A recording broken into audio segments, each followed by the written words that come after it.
Welcome to Chapter 1 of our series, Why We Buy, the Psychology of Consumer Behavior. In this episode titled, The Irrational Consumer, Why Logic Doesn't Drive Buying, we're going to explore the surprising factors that lead us to make decisions that often defy logic. So, grab your favorite beverage, get comfy, and let's dive in. About 95% of what you buy is decided before you think about it. You stand in line for the pricier phone, swear you're being rational, and still tap Buy Now. So here's the puzzle. If logic isn't driving, why does it feel so much like we're in control? That 95% of your buying happens subconsciously isn't just a brain quirk. It's a system marketers actively design around. Brands don't wait for you to sit down with a spreadsheet. They compete to be the first feeling that flashes in your mind when you see a product, a logo, or a single review star. A half-point bump in ratings, a "only 3 left" label, a friend's offhand comment. These tiny cues quietly tilt the scale long before you justify the choice to yourself. In practice, you're less a calculating shopper and more a fast-moving editor, skimming emotional signals and approving whatever feels right in the moment. This is why a phone that costs noticeably more can still trigger queues around the block. People aren't lining up for specs, they're lining up for what owning it says about them. In this episode, we'll unpack how those signals are crafted and how to actually see them.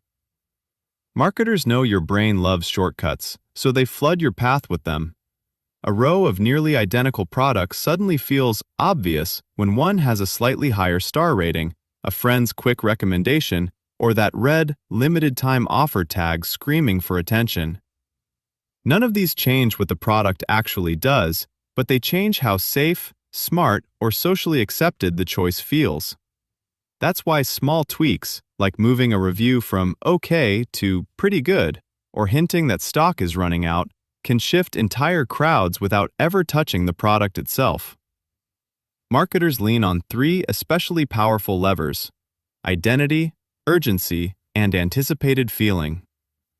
Identity shows up when a choice quietly answers, "What kind of person am I?"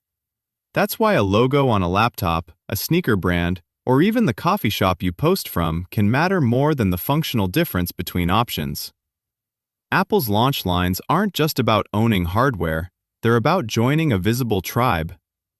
In B2B, this looks like buyers gravitating towards safe brands that protect their reputation inside the company, even when a cheaper, decent alternative exists.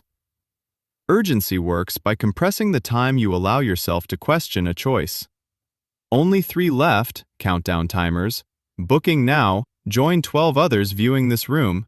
These push you out of comparison mode and into action mode.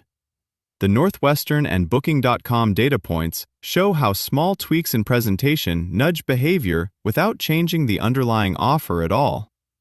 The product is the same, the clock in your head isn't. Anticipated feeling is the quiet forecast your brain runs. How will I feel after I buy this? That projection often matters more than the object itself.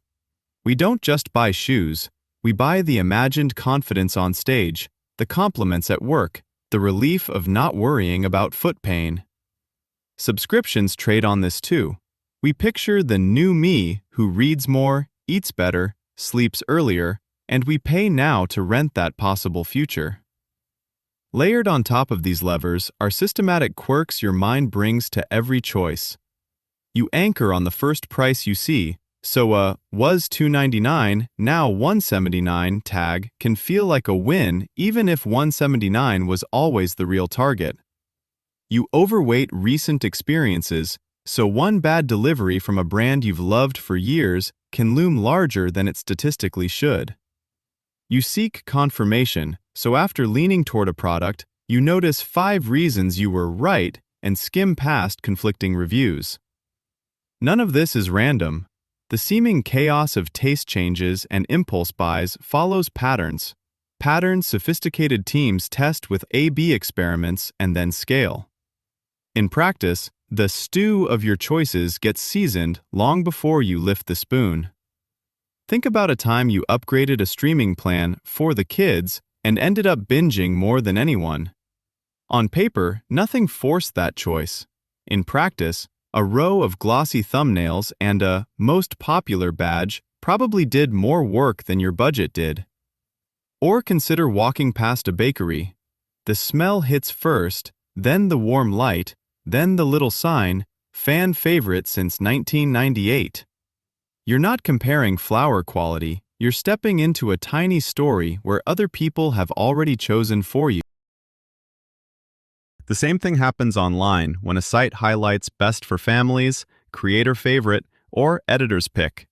Each label invites you into a role: parent, expert, insider. Even Build Your Bundle tools can quietly steer you, pre-selecting options that feel like you designed them yourself. Loyalty programs go further, turning streaks, points, and tiers into mini-quests. Suddenly you're not buying coffee, you're protecting your gold status. Brands aren't just selling items, they're scripting small, flattering parts for you to play. As AI tailors offers like a perfectly fitted suit, your patterns become a kind of behavioral fingerprint. Interfaces may quietly bend toward your weak spots: late-night scrolling, payday splurges, boredom clicks. Think of recommended for you turning into irresistible to you.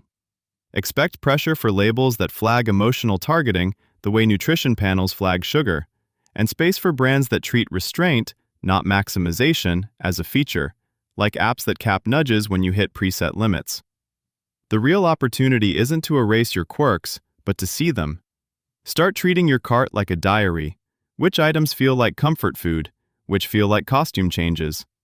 When a product tugs at you, ask whose story you're stepping into. Over time, you're not aiming for perfect logic, just a bit more light in the room you're already shopping in. Try this experiment. For the next 7 days, pick one product you sell and create 2 versions of its presentation. Version A with a purely logical pitch, features, specs, price breakdown, and version B with an emotional, story-based pitch, why it matters, how it feels, a customer-style mini-story. Show version A to half of your audience, or followers, email list, and version B to the other half at the same time of day, using the same channel. Track which version gets more clicks, replies, or purchases, and don't change anything else. At the end of the week, compare the numbers and notice how much irrational emotion beat, or didn't beat, pure logic for your specific audience. This was Owl Up, your daily step forward. To keep learning with structured courses and more insights, go to owlup.co. Until tomorrow!